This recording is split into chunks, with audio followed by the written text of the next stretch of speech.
Hi dears, welcome back to my YouTube channel.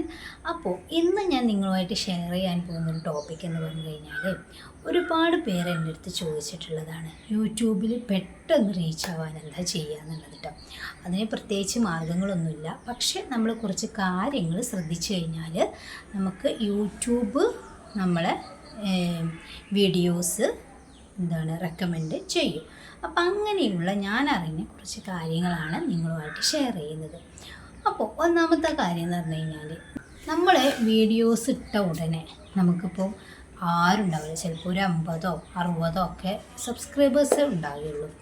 അപ്പോൾ നമ്മൾ എന്തായിരിക്കും, ഈ വീഡിയോസ് നമ്മൾ മറ്റുള്ള ഗ്രൂപ്പുകളിലേക്കൊക്കെ ഷെയർ ചെയ്ത് കൊടുക്കും അല്ലേ. ഞാനും ചെയ്തിട്ടുണ്ട് കേട്ടോ, ഒരുപാട് തവണ ഞാനും ചെയ്തിട്ടുണ്ട് അങ്ങനെയൊക്കെ. പക്ഷെ പിന്നീടാണ് ഞാൻ ഇങ്ങനെ ചെയ്യരുത് എന്നുള്ളതൊക്കെ അറിഞ്ഞത്.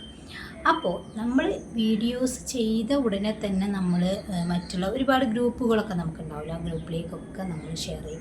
ചിലപ്പോൾ 1 2 ദിവസങ്ങളൊക്കെ കഴിഞ്ഞിട്ടായിരിക്കും നമ്മളെ വീഡിയോസ് യൂട്യൂബ് റെക്കമെൻഡിലേക്ക് കൊണ്ടുപോകുന്നത്. അപ്പോൾ അതുവരെ നമ്മൾ വെയിറ്റ് ചെയ്തുകൊണ്ടിരിക്കാം. അതെനിക്ക് മനസ്സിലായത് ഈ ഒരു ചാനലിൽ നിന്നാണ് കേട്ടോ. അപ്പോൾ അതാ പറഞ്ഞത്, ഒരുപാട് ക്ഷമ പഠിപ്പിക്കുന്നൊരു പ്ലാറ്റ്ഫോമാണ് നമ്മളെ യൂട്യൂബ് എന്ന് പറയുന്നത്. അപ്പോൾ നമ്മൾ എന്ത് ചെയ്യുക, നമ്മൾ വീഡിയോസ് ഇട്ടിട്ട് 2-3 ദിവസമൊക്കെ നമ്മളൊന്ന് മെയിൻറ്റെയിൻ ചെയ്യാതൊക്കെ. അപ്പോൾ ഒരു 60 സബ്സ്ക്രൈബേഴ്സൊക്കെ ആണെങ്കിൽ ഒരു 10 ആളോ 11 ആളൊക്കെ നമ്മളെ വീഡിയോസ് കാണുകയുള്ളൂ. പിന്നെ നമുക്കിങ്ങനെ ഒരു 2-3 ദിവസമൊക്കെ കഴിയുമ്പം ചിലപ്പം ഓരോന്നോരോന്ന് കൂടി വരും. അതെൻ്റെ ഒരു അനുഭവമാണ് ഞാൻ നിങ്ങളുമായിട്ട് ഷെയർ ചെയ്യുന്നത്. അല്ലാതെ എനിക്ക് യൂട്യൂബിനെ പറ്റിയിട്ട് ഒരുപാട് കാര്യങ്ങൾ അറിഞ്ഞിട്ടൊന്നുമില്ല, പക്ഷേ എനിക്കുണ്ടായ അനുഭവമാണ് ഞാൻ നിങ്ങളുമായിട്ട് ഷെയർ ചെയ്യുന്നത് കേട്ടോ. അപ്പോൾ ഒന്നാമത്തെ കാര്യം എന്താ പറഞ്ഞാൽ, നമ്മൾ വീഡിയോസ് ഇട്ട ഉടനെ തന്നെ നമ്മൾ ഷെയർ ചെയ്യാതിരിക്കുക. അപ്പോൾ അത് ചെയ്യാതിരുന്നാൽ ഓട്ടോമാറ്റിക്കായിട്ട് വീഡിയോസ് അങ്ങനെ പോകും. ഇഷ്ടമുള്ളവർ സബ്സ്ക്രൈബ് ചെയ്യും. നിങ്ങൾക്ക് എൻ്റെ ചാനൽ ഇഷ്ടപ്പെട്ടിട്ടുണ്ടെങ്കിൽ ഒന്ന് സബ്സ്ക്രൈബ് ചെയ്യാം. സബ്സ്ക്രൈബ് ചെയ്യാത്തവരാണെങ്കിൽ ഒന്ന് സബ്സ്ക്രൈബ് ചെയ്യാം. ഓക്കെ.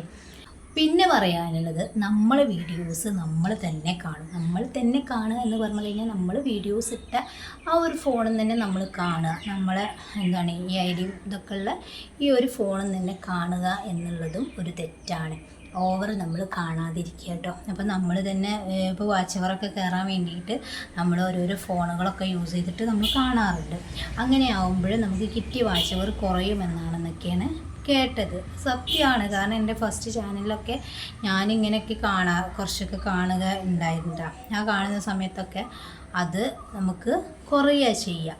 പിന്നെ അതേപോലെ ഡോളർ കയറുന്ന ചാനലാണെങ്കിൽ ഡോളറാണ് പോലും കുറയില്ല. അപ്പോൾ അതൊക്കെ നമ്മൾ ശ്രദ്ധിക്കണം. അതായത് നമ്മൾ വീഡിയോസ് നമ്മളെ ഫോണിൽ നിന്ന്, നമ്മൾ വീഡിയോസ് ഇട്ട ഫോണിൽ നിന്ന് നമ്മൾ കാണാതിരിക്കുക. അതൊക്കെയാണ് രണ്ടാമത്തെ കാര്യം. പിന്നെ എല്ലാവരും പറയുന്ന പോലെ തന്നെ കൺസിസ്റ്റൻസി ആയി വീഡിയോ ഇടുക എന്നൊക്കെ പറയും. ടൈമൊക്കെ വെച്ചിട്ട് ഓരോ ദിവസത്തിൽ നമ്മൾ വീഡിയോസ് ചെയ്യുക. പരമാവധി നമ്മൾ വീഡിയോസ് ചെയ്യാനായിട്ട് ശ്രമിക്കുക. എന്നും വീഡിയോ ചെയ്യണം എന്ന് കരുതിയിട്ട് എന്തെങ്കിലും വാരി വലിച്ചിടാതെ ഒരു കണ്ടൻറ്റൊക്കെ ക്രിയേറ്റ് ചെയ്ത് ഇടുകയായിരിക്കും നന്നാവുക. ഇനിയിപ്പോൾ ടൈം എന്ന് പറഞ്ഞു കഴിഞ്ഞാൽ ആ ഒരു സമയം നമ്മൾ കൺസിസ്റ്റൻസി ആക്കി കീപ്പ് ചെയ്ത് കഴിഞ്ഞാൽ നമുക്കതിൻ്റെ ബെനിഫിറ്റ് ഉണ്ട് കേട്ടോ. കാരണം ആ ഒരു സമയത്ത് വെയിറ്റ് ചെയ്തുകൊണ്ടിരിക്കുന്ന ആളുകൾ ഉണ്ടാവുമല്ലോ, നമ്മുടെ വ്യൂവേഴ്സ് ഉണ്ടാവുമല്ലോ. ആ സമയത്ത് അവർ ഓട്ടോമാറ്റിക്കായിട്ട് നമ്മൾ വീഡിയോസിന് യൂട്യൂബിലും തന്നെ ആ ഒരു ടൈമുണ്ട്. പക്ഷേ ആ ടൈം നമ്മൾ ശ്രദ്ധിക്കണം. ഏത് ടൈമിലാണ് നമ്മൾ വീഡിയോസ് പോകുന്നതെന്ന് നമുക്ക് തോന്നിക്കഴിഞ്ഞാൽ ആ ഒരു സമയം തന്നെ കീപ്പ് ചെയ്തുകൊണ്ട് പോവുക. അപ്പോൾ നമുക്ക് എന്താകും, നമ്മുടെ വീഡിയോസിന് കുറച്ചും കൂടി ഒരു ഇത് കിട്ടും.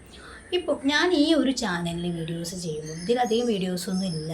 എന്നാലും ഞാനിപ്പം പഴയ വീഡിയോസൊക്കെ ചെയ്ത പോലെ തന്നെ ഗ്രൂപ്പുകളിലേക്ക് ഷെയർ ചെയ്യാനോ നമ്മൾ കാണാനോ ഒന്നിനും ഞാൻ നിൽക്കലില്ല കേട്ടോ. ഞാൻ വീഡിയോസ് അപ്ലോഡ് ചെയ്യും. അത് അതിൻ്റേതായ ആവശ്യമുള്ളവർ കാണട്ടെ, കണ്ടിട്ട് അവർക്ക് ഇഷ്ടപ്പെടുകയാണെങ്കിൽ അവർ സബ്സ്ക്രൈബ് ചെയ്യട്ടെ, ലൈക്ക് ചെയ്യട്ടെ, അതുപോലെ ഷെയർ ചെയ്യട്ടെ എന്നേ ഞാൻ വിചാരിക്കാറുള്ളൂ. വീഡിയോസ് ഞാൻ ചെയ്യാറുണ്ട്, എന്നിട്ട് ഞാൻ വെയിറ്റ് ചെയ്തുകൊണ്ടിരിക്കും.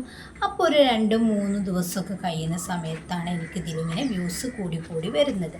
ആ ഒരു വ്യൂസാണ് നമുക്ക് നിലനിൽക്കുകയും ചെയ്യുക അല്ലേ. അപ്പോൾ അവർക്ക് ഇഷ്ടപ്പെടുന്ന സബ്സ്ക്രൈബും ലൈക്കും ഷെയറൊക്കെ നമുക്ക് ഓട്ടോമാറ്റിക്കായിട്ട് അങ്ങനെ വരും. പിന്നെ സ്റ്റാറ്റസൊക്കെ വെക്കുന്നതിന് കുഴപ്പമില്ല എന്ന് പറഞ്ഞു. പിന്നെ നമുക്ക് അതിൻ്റേതായ ആവശ്യക്കാരുണ്ട്. അപ്പം ഒരു എഡ്യൂക്കേറ്റഡ് ആയിട്ടുള്ള എന്തെങ്കിലും കാര്യമാണെങ്കിൽ ആ ഒരു ആവശ്യക്കാരുണ്ടാവും. അവരിലേക്ക് വേണമെങ്കിൽ നമുക്കൊന്ന് ഷെയർ ചെയ്ത് കൊടുക്കാം. അവർ കാണുമെന്ന് ഉറപ്പുണ്ടെങ്കിൽ മാത്രമേ നമ്മൾ ഷെയർ ചെയ്യാൻ പാടുള്ളൂ. അത് കാണാതെ ഓരോന്ന് ക്ലിക്ക് ചെയ്ത് പോയി കഴിഞ്ഞാൽ നമ്മൾ വീഡിയോസിന് അതിൻ്റേതായിട്ടുള്ളൊരു ഇത് വരും. അപ്പം നമ്മൾ അങ്ങനെയൊക്കെ ചെയ്യാതിരിക്കുക കേട്ടോ. പിന്നെ ഇതേക്കുറിച്ച് നിങ്ങൾക്ക് എന്തെങ്കിലും അഭിപ്രായങ്ങളോ സംശയങ്ങളോ ഉണ്ടെങ്കിലൊക്കെ കമൻറ്റിൽ അറിയിക്കുക. അതുപോലെ എൻ്റെ വീഡിയോസ് ഇഷ്ടപ്പെടുന്നവരാണെങ്കിൽ ഒന്ന് ലൈക്ക് ചെയ്യുക കേട്ടോ. വീഡിയോ കാണുന്നതിനിടയിൽ തന്നെ ലൈക്ക് ചെയ്യുക. നിങ്ങൾ ഇതുവരെ ചാനൽ സബ്സ്ക്രൈബ് ചെയ്തിട്ടില്ലെങ്കിൽ നേരത്തെ പറഞ്ഞ പോലെ തന്നെ ഒന്ന് സബ്സ്ക്രൈബ് ചെയ്ത് വെക്കുക കേട്ടോ. അപ്പോൾ ശരി, നല്ലൊരു വീഡിയോ ആയിട്ട് കാണാം. Thank you so much.